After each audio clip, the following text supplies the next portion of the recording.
one of the things I found so fascinating about Battlestar was that here was this, what could have been a chestnut brought back to life, but it was infused with such life and such relevance by Ron Moore and David Icke and the writers who worked with them. I've been pretty much always blown away by what Ron delivers to us and the material that we get to work with.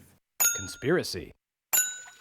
No, please! And I feel like Ron and David and this great team of writers, they kept the full court press, man. They didn't let up. The great thing as a writer on Battlestar Galactica, for me, was that Ron Moore and David Icke encourage surprise.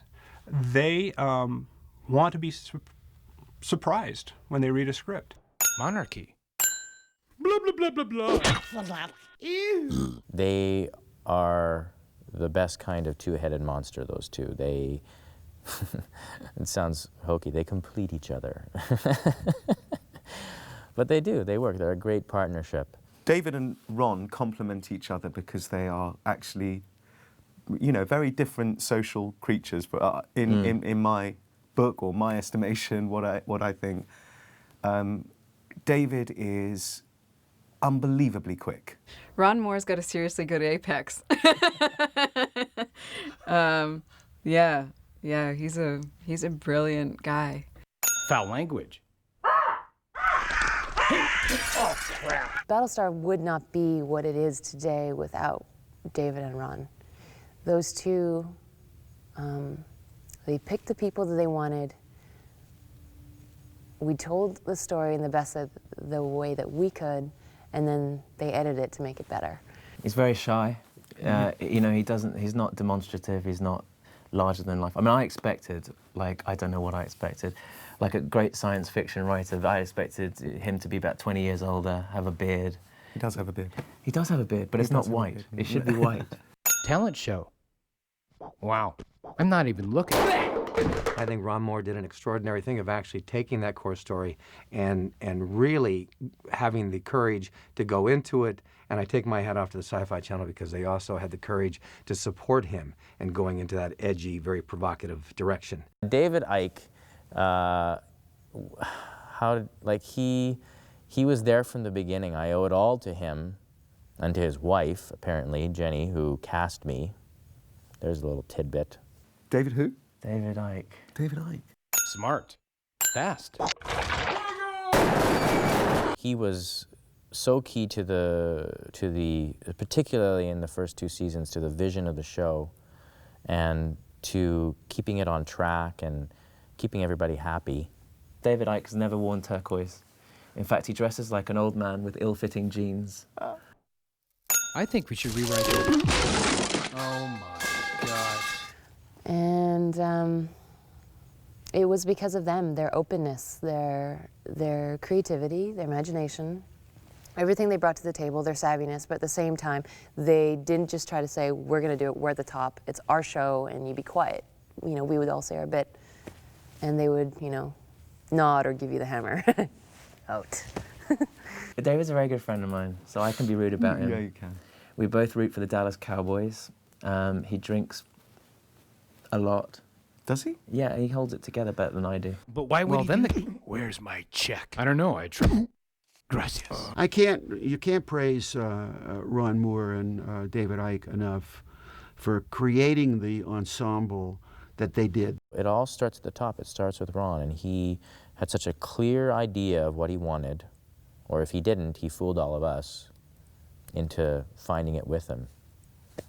What a gift.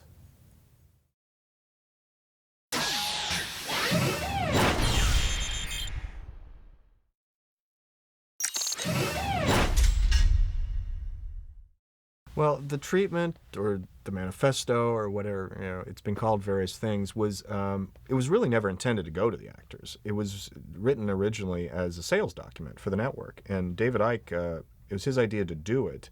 We were turning in the draft of the miniseries to the network, and David said, can you write up something that sort of, you know, sets out the goals of the show and sort of, you know, tells them, you know, what we're intending to do, and sort of, you know, sort of underline the ways this is different than other science fiction pieces, and sell it. And I was sort of like, well, but I've already done that. I mean, I pitched the show once. I've already talked them through all these things, you know, I mean, and let the script speak for itself. When we sat with this script that had taken months and months to develop, I was suddenly terrified by something rather unexpected, which was that the title, Battlestar Galactica, made me not really want to turn the page.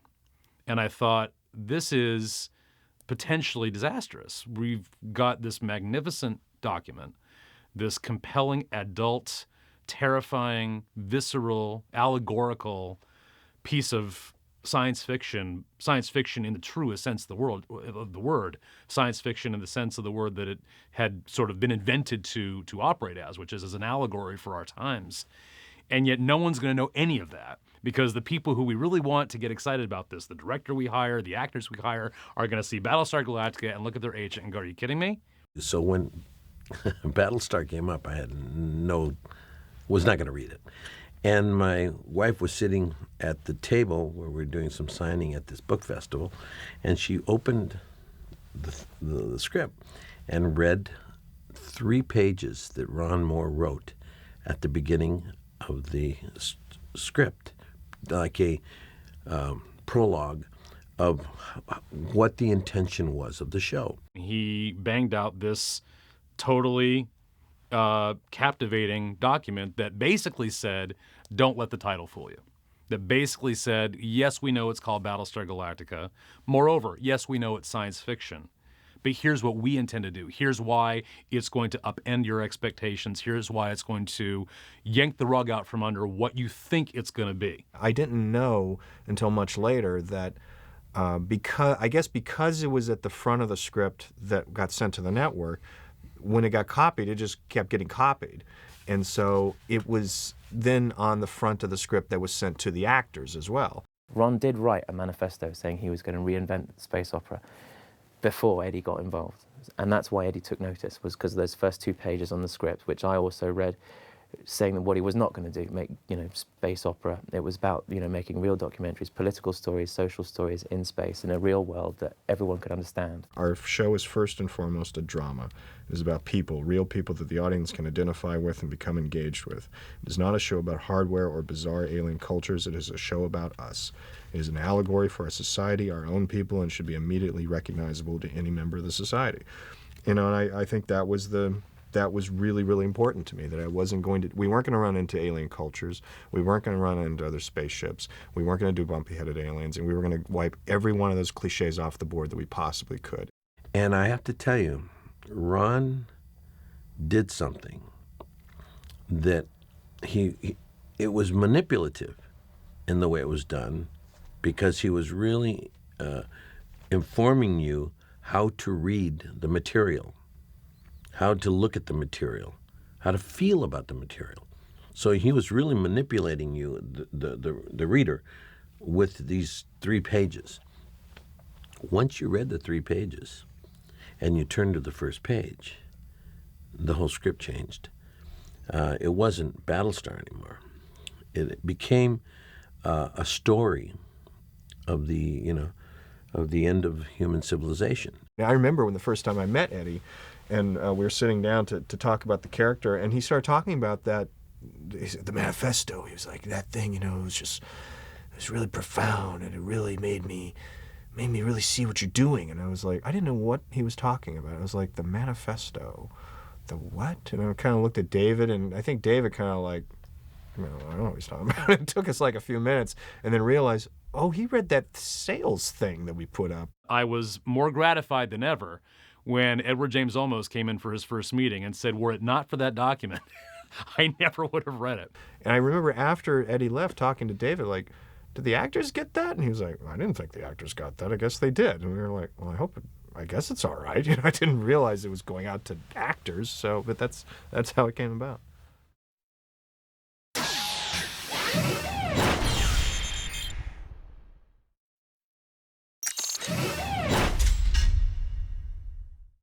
It's easy to throw the 5 on than it is the long zoom, right? Yeah. So it's better to start on the long zoom and then change over before we turn it. Sure, it's a raw question, but yeah. I mean, Well, Michael Reimer was, the initial director. I mean, he established a tremendous amount of the show stylistically and sort of how we go about our business. When Michael directed the miniseries, he's the one that was instrumental in putting the cast together with David Icke, and I was involved in smaller ways. But Michael really established the language of Galactica, how the sets were shot, how the characters behaved. He worked with the cast initially as an ensemble and did all the initial scene work. And Michael really is the one that laid the imprint about how Galactica looks and feels. I had written the script and had a philosophy about what we wanted to do, and here's the guiding principles of what the series is about and how we're going to shoot it, and sort of, what were the things that were really important to me in terms of realism, in terms of truth and performance, and being unafraid to try different things and to have a certain amount of improv on the set, and to not be locked into, you didn't have to say the line exactly the way the line was written if it felt better to you to say it another way. We didn't want the speeches and the dialogue and the words to sound so carefully parsed and rehearsed and perfect that they didn't aesthetically match with the visual style. So we basically said, look, get it once as written, and then do whatever you want. If you want to change the dialogue, if you want to change the ideas, if you want to experiment with other approaches, fine. Get it once as written, because we've worked our asses off to make it as good as we can, and then explore. And I think that was very liberating for the actors and the directors, because the directors suddenly could really work like directors are intended to work, which is to interpret the material, to work with the actors, to get the best performance. Sometimes involves changing words and adjusting ideas and shaping the scene. Michael is very much one of the fathers of this project, and his relationship with the cast was tremendously important from the beginning and all the way through the series. Michael did most of the big key episodes for us, from the miniseries to the first episode of season 1. He did most of the cliffhangers for us and a lot of the season premieres. He did the finale.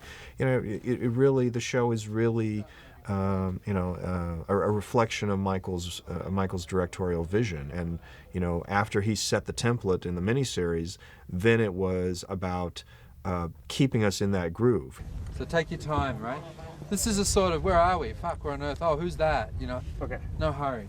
On Battlestar Galactica, when I first met with Ron and David, we discussed the look of the show, and it was supposed to be, and it was to be, a very, very gritty, snotty-looking little show that we wanted it to feel real, and we wanted it to feel oppressive and uncomfortable in a lot of ways for the characters themselves. He not only added that verite style or amplified it, but he also gave the show a darker look, a more high contrast look, and I think really allowed the visuals to embrace the nihilistic tone of the show. I take my hat off to the DP, the director of photography, Steve McNutt, and of course to Tim and our camera operators, and Ryan and Joel, and these kids that came across and started to work with us. I had created a very distinct, unique look that you were totally unafraid of. And so it became playful and wonderful, and every scene was different. Every shot sometimes was different. Everything became, when you hit Caprica, you knew you were on Caprica. When you hit the ship, you knew you were on the ship. When, it was all very distinct looking stuff, and we had no worries about changing stuff. It was really good. Eddie Olmos recommended me to Ron, and so Ron very kindly took a meeting with me, and we talked, and I guess he decided to give me a try, and I did one for them, and they liked it very much, and so I was on board. He's a very gentle soul, but he's very penetrating and very smart, and he has this sort of disarming way of asking you questions as he reads the script, and Bob can take the script apart 50 different ways and do it with a smile, and but I'm just wondering, does this make sense if you do this? And you start to realize, oh my God, that really doesn't work, does it? But he says it so nicely that I guess I'm not going to fight with him about it. All of the actors were so marvelous. When I first came in, I felt that some of them were looking to find out who they really were, because the show hadn't really gelled yet in terms of who they were as characters. And if I had any kind of effect in a positive way, it might have been that I I understood that, and it was very sympathetic and open to them, and could see that I was very excited with the actors. I thought they were pretty amazing, but I also saw that they developed. I'm not taking anything away from Ron and Michael Rymer, but Eddie definitely brought something. And more than that, he brought a sense in which he looked at all the young actors in the show, and he looked them in the eye, looked me in the eye, and basically told us in no uncertain terms, without really even expressing it in words, that we had to really step up and take the reality seriously. There's a voice, you'll understand it when you see the episodes, but there's a voice in the ship of the cries of the ship that I got from, the old way that the wooden ships used to creak in the old days when they were in the midst of the storms, and those, you can only imagine it would.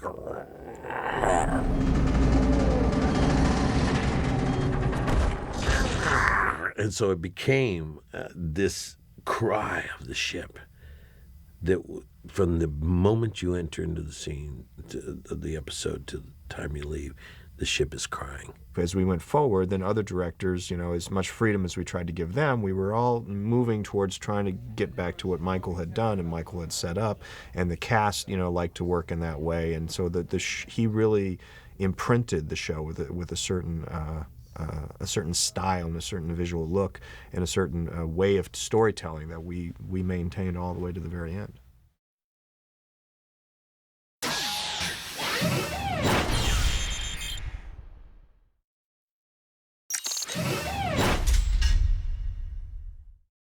We're offering you a chance for a new beginning. Whoever's interested, please just step out of your cell.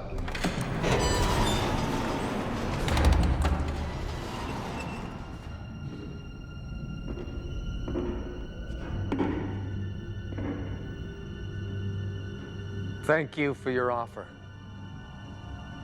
We respectfully decline.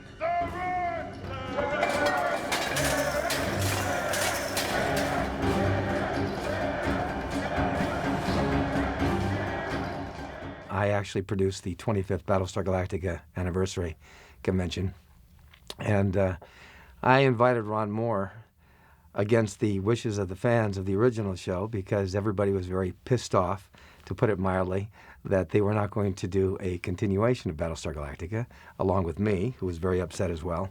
I had spent almost, I would say, 3 years going to Universal, meeting with the legal office, meeting with executives, pitching the idea of bringing back the show and why it should be brought back. And we had put so much time and energy into it. There had been polls on Syfy Channel, and of course, 80–90% everybody wanted to see a continuation.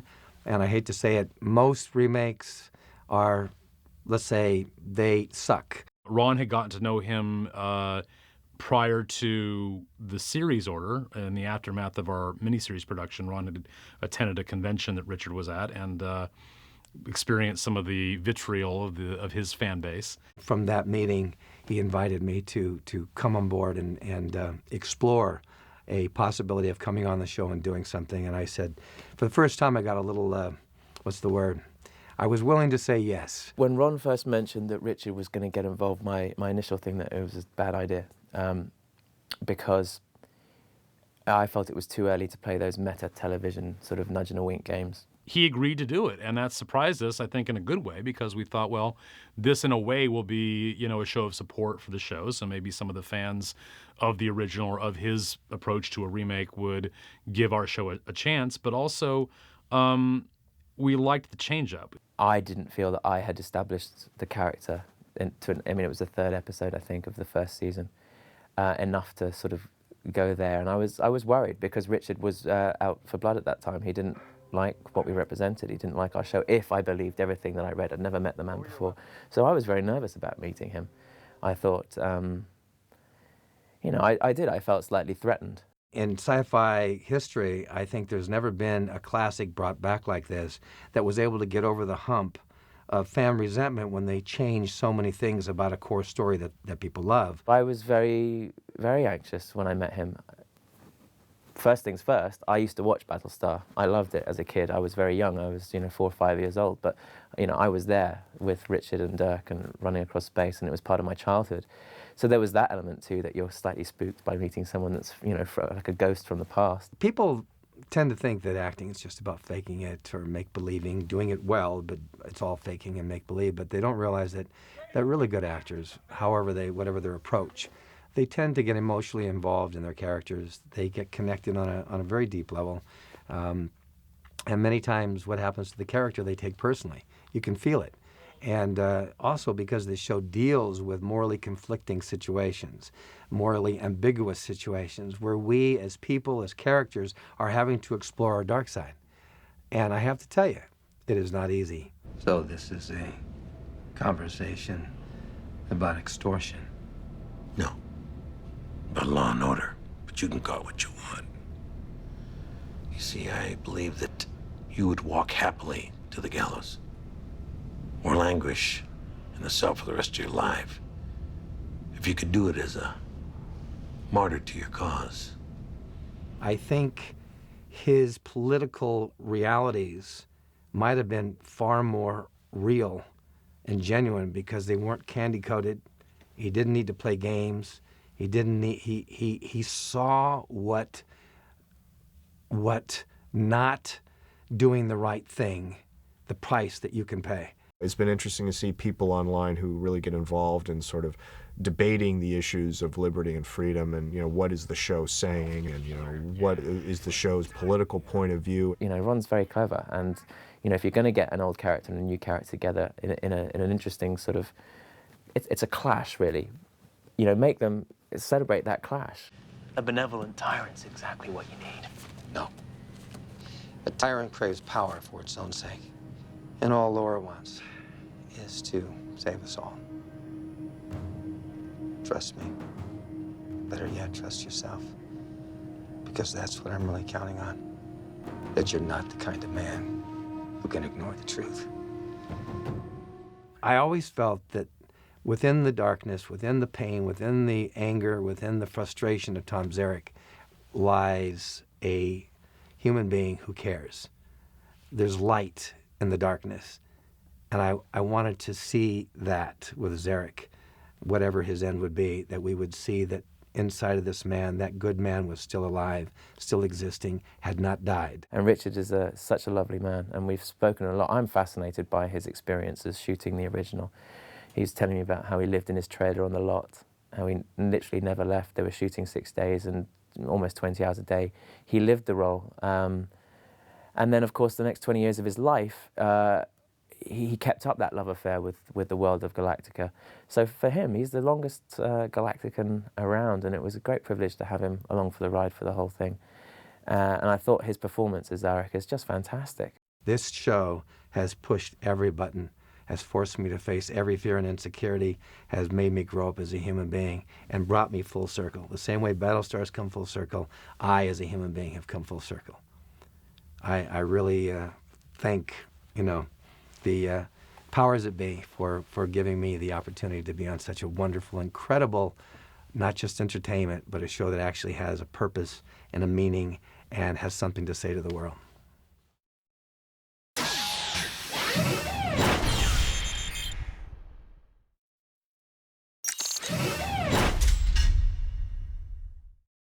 Death is not the end. And I'm not talking about Cylon resurrection. One amongst us here is living proof that there is life after death. I told you there were angels walking amongst you. When will you believe me?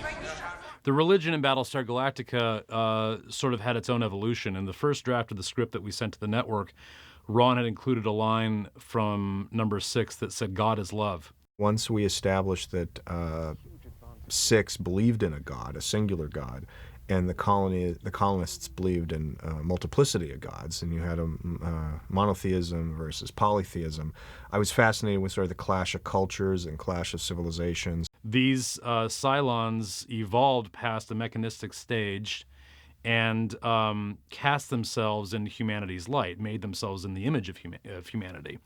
in order to truly advance to the next stage, their parents, human beings, had to die. We're the children of humanity. That makes them our parents, in a sense. True. But parents have to die. It's the only way children come into their own. I was interested in the ideas of what, robots would think of a god, and how they would think of their creator, the human creators, and then the god who created the humans. The original six, our first six, believed in one god and was fairly religious, and Baltar thought it was a lot of hooey. He himself is desperately searching for whatever, an experience and integrity that he just doesn't have. Which is why, 1 week it's like, God loves you, God's great. Next week it's like, what the fuck? What am I going to say to these people? He doesn't love you. It's all a disaster. It's all changing. He's making it up pretty much as he goes along. What kind of a father abandons his own children to despair and loneliness? Perhaps we are not the ones in need of forgiveness. Perhaps we're not. Perhaps we have been wronged. Perhaps it is God who should come down here and beg for our forgiveness. Am I right? By season 3, when Ron and I got together and decided, man, are we out of gas? What the hell do we do for season 3? To make that season more or less from the point of view of the Cylons, there was no richer or more fertile topsoil than something like a religious belief and a religion with all the attending histories, mythologies, and belief systems. And it served as a great funnel of ideas and opportunities for us story-wise. Without that, I think we may have hit a wall a good couple years earlier on Battlestar Galactica. By the end of the series, I just wanted to bring it to some kind of sort of resolution and have an idea of sort of what it meant within the context of the Galactica universe without having to sort of then pull back the curtain and say, and okay, and here's God, and here's his son, and here's these people, and these gods, and Apollo was this, and Athena was that, and, et cetera, et cetera. And to just sort of give it a coherence and sort of make it part of our particular narrative, but not have to really get to the place where I had to sort of, diagram out the mythology and diagram out, how all this worked.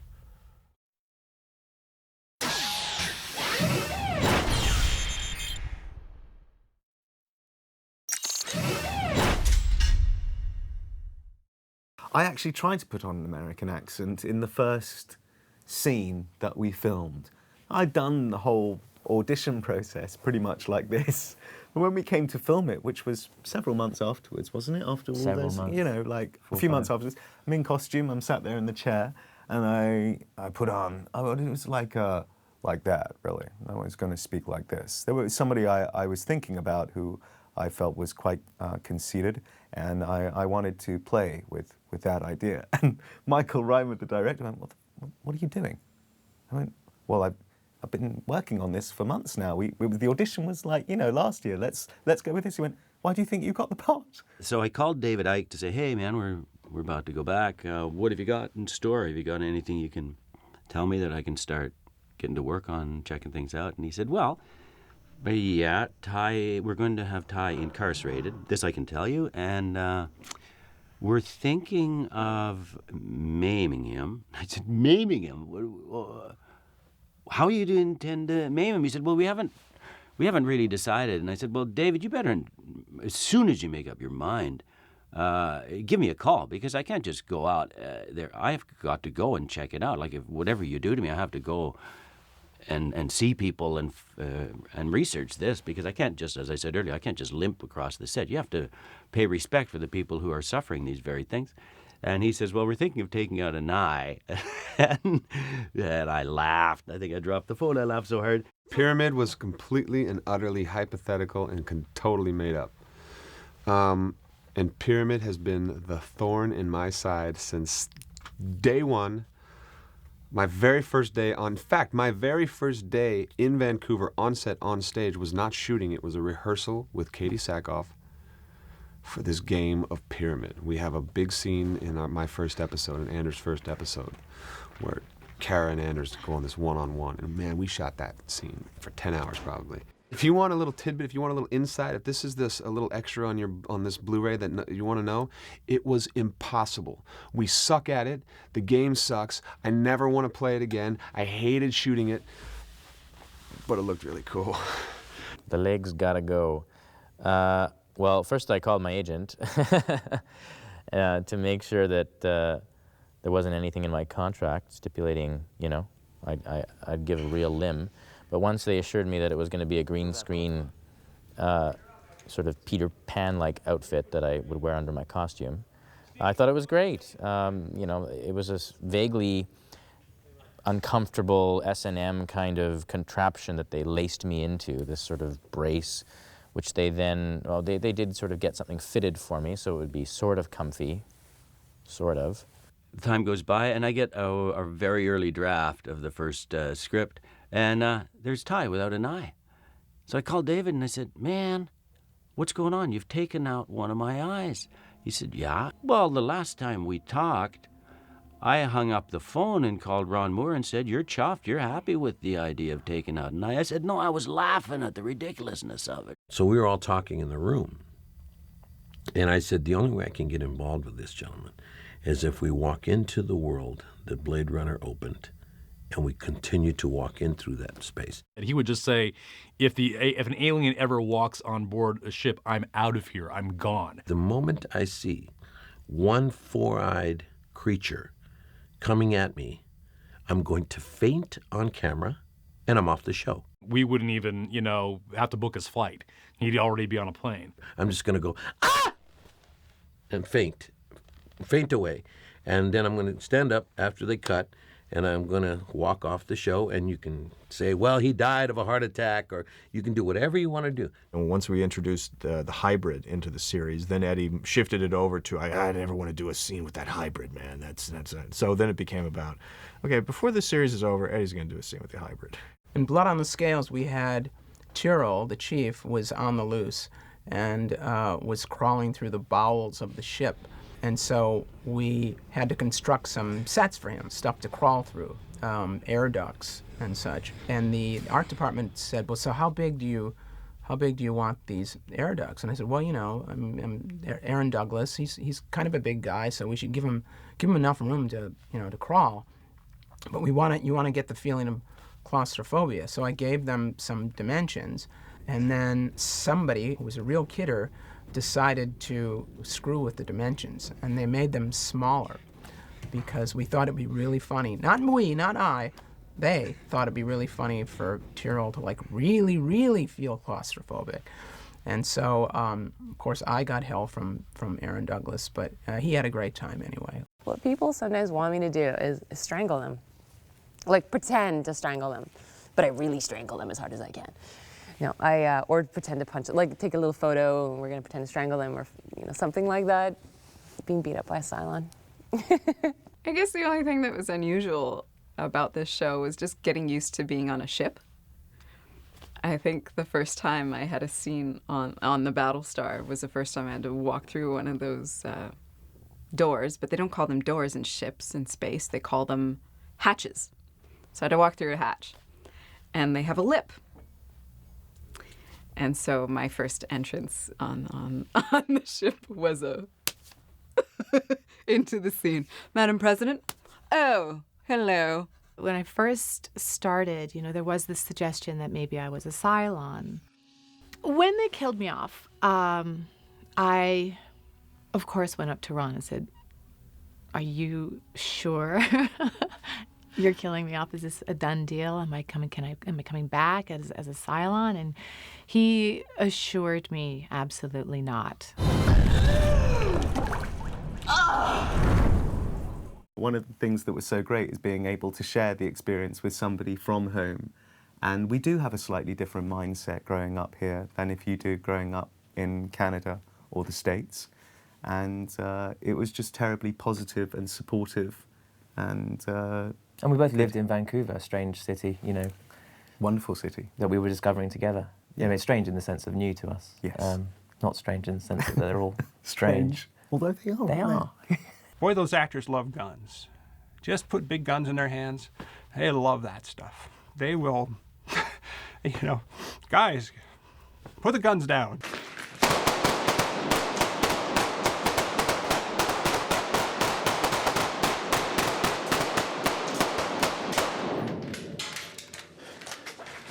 Screwed up. We should just go again. My approach to the technobabble was to write it on as much of the set around me as possible. There were a lot of, in the CIC, there's always a lot of chalk markers and felt pens, and fortunately, a lot of them are erasable. So I would, you know, come in the morning and write my lines all over the set. It doesn't sound particularly sophisticated, but, you know, when you have to remember specific DRADIS coordinates and gamma ray light frequencies and ultraviolet, you know, claptrap, it's kind of the only way to stay sane. I cheated, basically.